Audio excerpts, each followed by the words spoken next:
Welcome to Target Your Finances.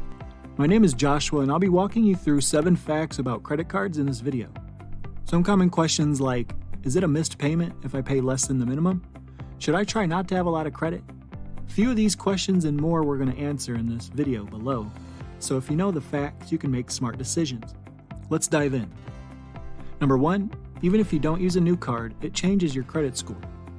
You might have heard that a new credit card account doesn't affect your credit score until you use it.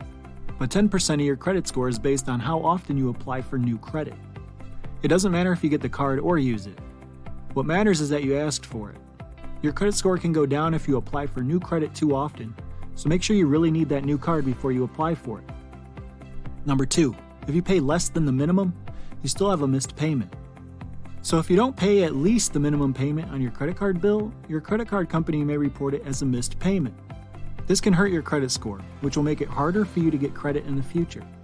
Check your statement to see how much is due at the very least, and make sure to pay it on time to keep your account in good standing.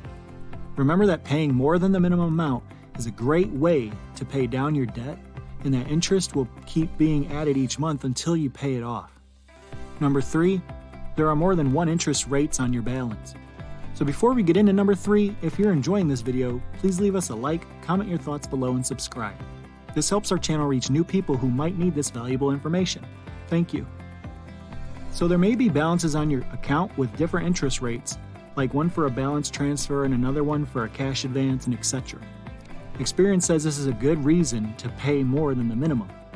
When you pay more than the minimum, your card issuer has to put any amount over the minimum on the balance with the highest rate. This can help you pay off that debt faster and save you money. Number 4, if you only pay off your balance, your card is not paid off. Even if your balance is already at zero, you might still be charged interest. This is called residual interest, and it happens because there is a delay between when you are billed and when you pay. To avoid paying extra interest, call your credit card company and ask them to figure out the exact amount you owe on the date you expect your check to arrive or your online payment to be processed, and pay that amount. Number 5, a credit card limit that is high is a good thing. If you know how to use your credit cards well, having a high credit limit can be helpful.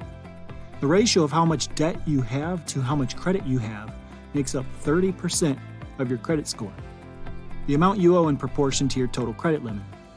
If you keep your balances low and your credit limit is high, your debt to credit ratio is also low, which can help your credit score. Number 6, you don't have to have a balance on your credit card to build a credit history. You can build your credit history with credit cards, and you don't have to keep a balance to do so. Your best plan is to use credit cards and pay off that bill in full every month. This will keep your overall debt to credit limit ratio low. And number 7, it's not always a good thing to have more credit cards. So it's not always better to have more credit cards. The different kinds of credit you have make up 10% of your credit score.